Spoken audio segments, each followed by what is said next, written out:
Singapura hari ini mulai membuka pintu masuk bagi kedatangan warga negara Indonesia. Apa saja ketentuan bagi WNI yang ingin masuk ke Singapura dan bagaimana perkembangan kasus COVID-19 di sana? Kita akan berbincang dengan Duta Besar Republik Indonesia untuk Singapura, Suryo Pratomo. Pak Dubes, selamat malam. Selamat malam, ya.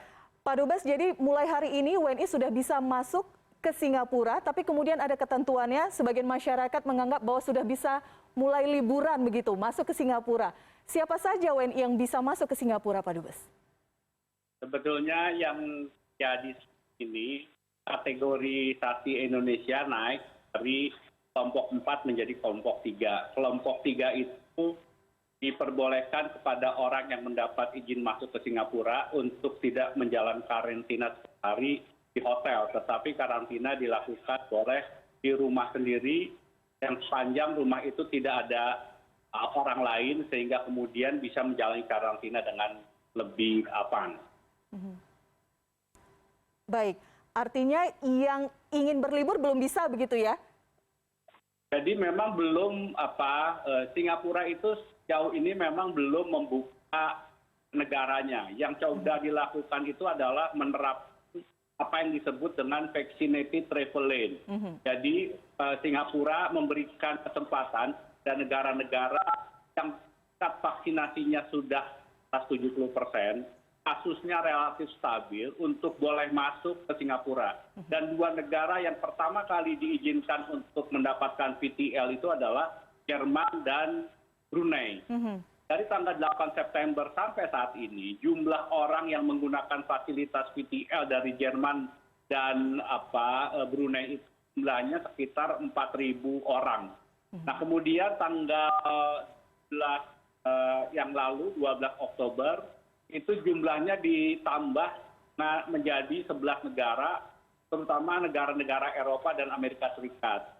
Nah, kepada negara-negara itu, kuota yang diberikan adalah 3.000 orang untuk satu hari. Mengapa 3.000 orang? 3.000 orang itu disesuaikan dengan kemampuan petugas kesehatan di Bandara Changi untuk melakukan tes PCR dan juga menghitung jumlah rumah sakit yang tersedia apabila para pendatang itu datang ke Singapura kemudian sampai terinfeksi atau perlu perawatan. Jadi betul-betul mereka ingin mulai membuka, tetapi membukanya dilakukan sangat berhati-hati. Tanggal 8 November yang akan datang, VTL akan ditambah lagi kepada Australia dan Swiss. Dan kemudian pada tanggal 15 November diterapkan kepada Korea Selatan. Indonesia sudah menjadi satu negara yang dipertimbangkan untuk mendapatkan VTL. Nah, sekarang hari Senin lalu pemerintah Singapura sudah mengirim draft penerapan VTL Indonesia Singapura yang tanpa karantina. Jadi orang itu betul-betul sepanjang sudah divaksinasi penuh dan tes PCR ketika keberangkatan dan kedatangan itu negatif, boleh melakukan kegiatan di Singapura. Baik, bagaimana untuk para pekerja migran, Pak Dubes? Para pekerja migran juga sama dengan kasus yang diterapkan, dianggap sebagai pendatang dari luar, karena itu kegiatan ekonomi Singapura di kuartal ketiga juga mengalami perlambatan. Penyebabnya adalah jumlah tenaga kerja terutama untuk sektor konstruksi yang menjadi pendorong pertumbuhan di kuartal kedua itu jumlahnya sangat terbatas. Jadi memang Singapura dengan yang disampaikan oleh Presiden Joko Widodo kemarin dalam pertemuan para pemimpin ASEAN, bahwa ASEAN memikirkan untuk memulai kembali pembukaan kegiatan ekonomi tetap dilakukan dengan sangat berhati-hati. Sehingga pembukaan kembali itu sampai harus meningkatkan jumlah kasus COVID-19 di negara ASEAN. Baik, bicara mengenai berhati-hati, kita tahu bahwa pengawasan protokol kesehatan cukup ketat gitu di Singapura. Tapi kita juga tahu saat ini terjadi lonjakan kasus COVID-19 di Singapura. Apa kemudian penyebabnya, Pak Dubes? Jadi Elvira, kalau kita melihat kasus Delta varian pertama yang masuk Singapura itu pada tanggal 8 Mei.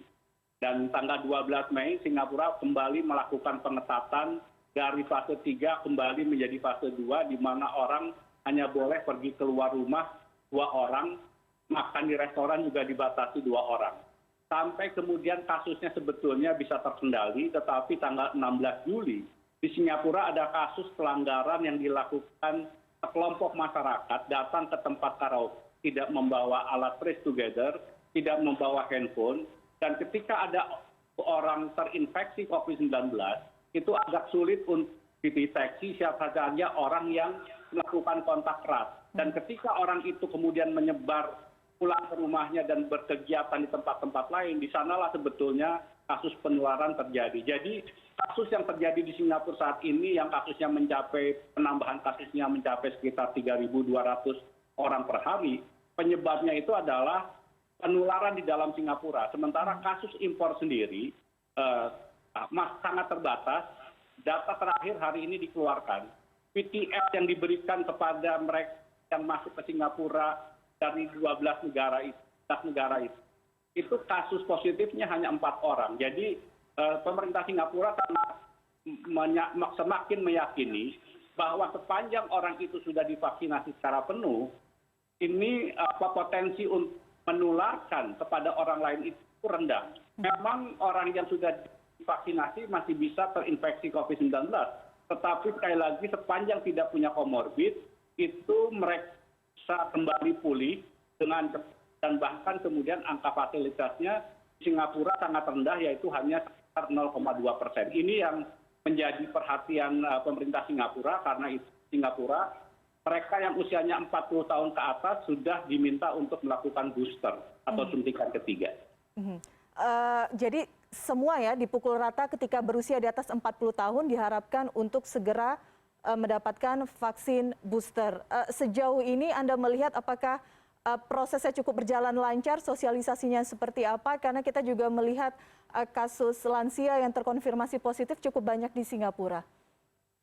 Jadi ya kira memang benar, Singapura itu sejak awal menerapkan kebijakan voluntary. Jadi orang itu tidak diwajibkan divaksinasi, tetapi secara sukarela.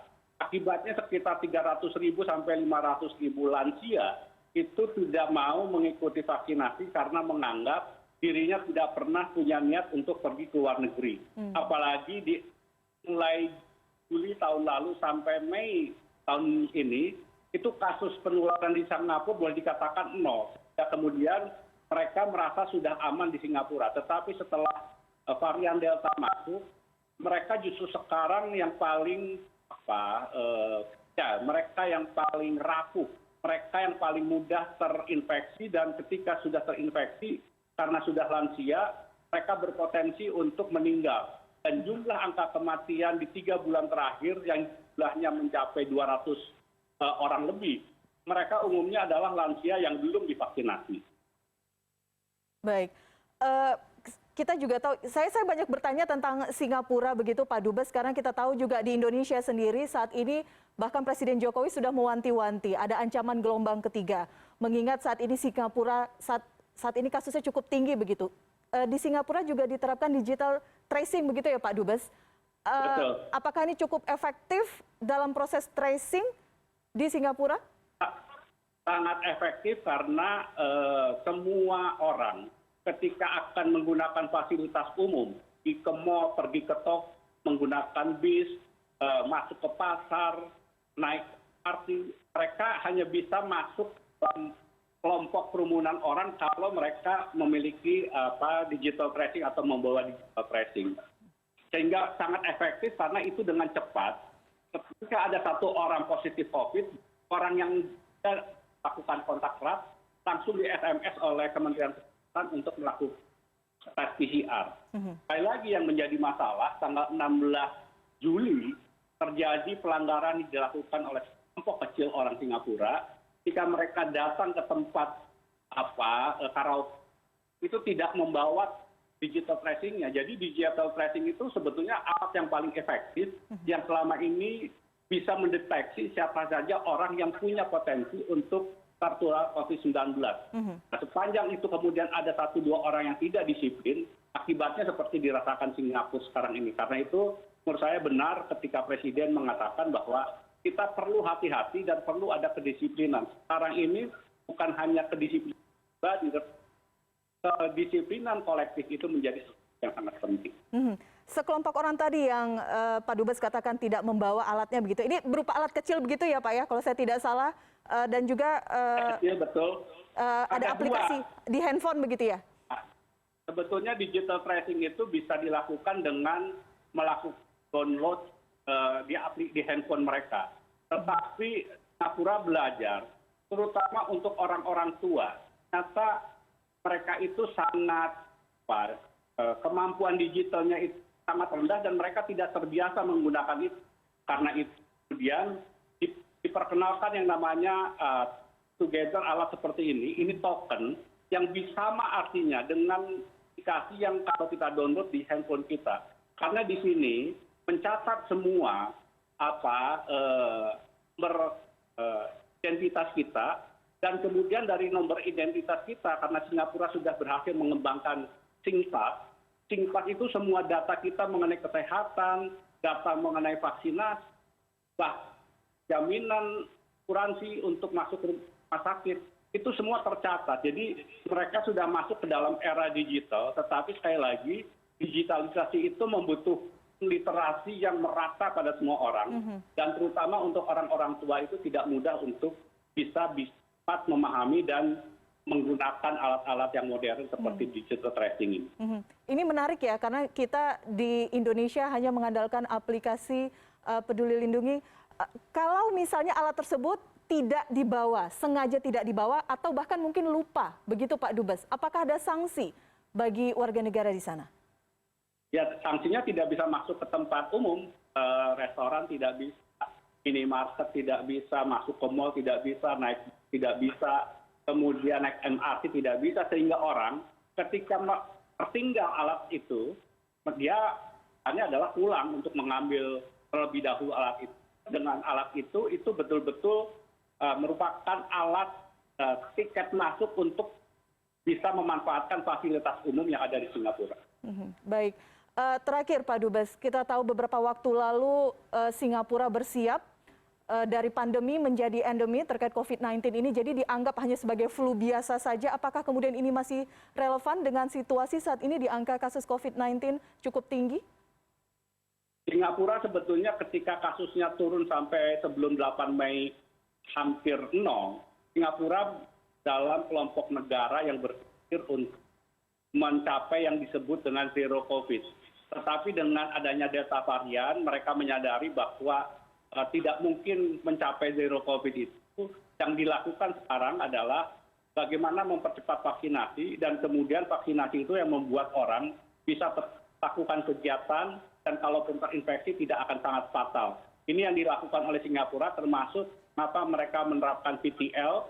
VTL itu dimaksudkan karena mereka meyakini dari data saintifik yang mereka miliki. Orang yang sudah divaksinasi itu tidak rendah tensinya untuk menularkan kepada orang lain. Kalaupun dia terinfeksi, dia akan tidak terlalu parah akibatnya dan bahkan kematian. Baik, Duta Besar Republik Indonesia untuk Singapura, Suryo Pratomo, terima kasih. Pak Dubes, informasinya, update perkembangan kasus COVID-19 banyak yang kemudian bisa kita pelajari dari penanganan COVID-19 di negeri tetangga. Selamat malam, salam sehat selalu Pak Dubes. Salam sehat, Elvira.